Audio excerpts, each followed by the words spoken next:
Hello बच्चों, चलिए प्रश्न को पढ़ते हैं और समझते हैं। बिंदु ए बराबर आई कैप दिया है तथा बिंदु बी बराबर जे कैप से होकर जाने वाली रेखा का सदिश समीकरण है।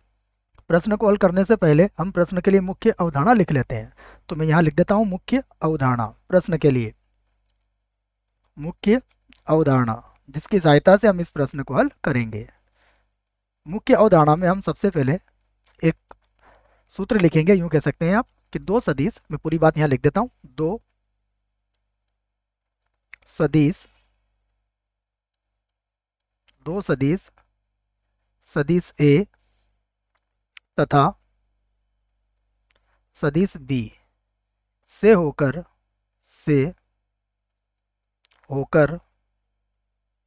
जाने वाली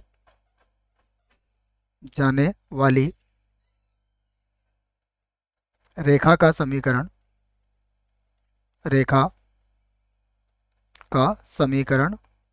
या सदिश समीकरण बोल सकते हैं आप। रेखा का सदिश समीकरण यह होता है आर सदिश बराबर ए सदिश प्लस एम बी सदिश माइनस ए सदिश। ये सूत्र होता है। और जहां एम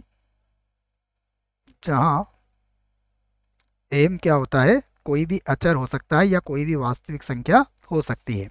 तो यह बात आप इस प्रश्न के लिए याद रखें। अब आइए प्रश्न में हमें क्या दिया है देखें। प्रश्न में हमें दिया है, सबसे पहले दिया है हमें ए बराबर दिया हुआ है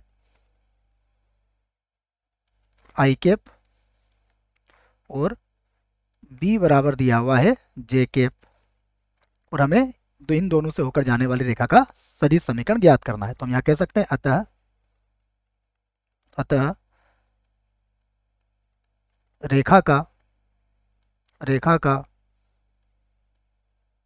सदिश समीकरण। देखिए, रेखा का सदिश समीकरण के लिए सूत्र मैंने आपको लिख दिया है। इसका समीकरण क्या बनेगा, यह बनेगा आर सदिश बराबर, सबसे पहले आएगा देखिए ए सदिश अर्थात आई कैप, उसके बाद एम जो कि अचर होगा, बी माइनस ए अर्थात ये हो जाएगा जे कैप, और माइनस हो जाएगा आई कैप। और यह हमारे प्रश्न का उत्तर होगा। अब हम विकल्प देखते हैं कौन सा विकल्प हमारे लिए सही होगा। तो विकल्प ए तो गलत है। विकल्प बी देखिए, आर सदिश बराबर I cap plus M J cap minus I cap, तो ये हमारे लिए सही विकल्प होगा। ये सही विकल्प हो गया। विकल्प सी गलत है और विकल्प डी भी गलत है। आशा करता हूं बच्चों आपको इस प्रश्न का उत्तर समझ में आया होगा। धन्यवाद।